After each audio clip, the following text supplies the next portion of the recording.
ეს გასწავლეთ ამ ტრენდს.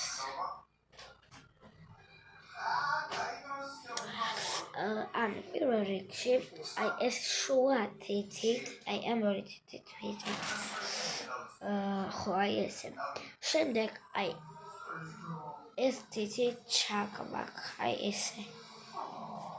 შემდეგ კიდე აი ეს თითი ზუსტად აი ესე გაგვაქვთ. შემდეგ ანუ ას თქვენ როგორც გინდათ ისე გავშვით. ხო და აი ეს და ბაუ მოკლედ ეხა მოკლედ გავიმეორებ ზან ხო 1 2 3 პაუ და მოკლედ ხარა გამომდის რა გამოიწერე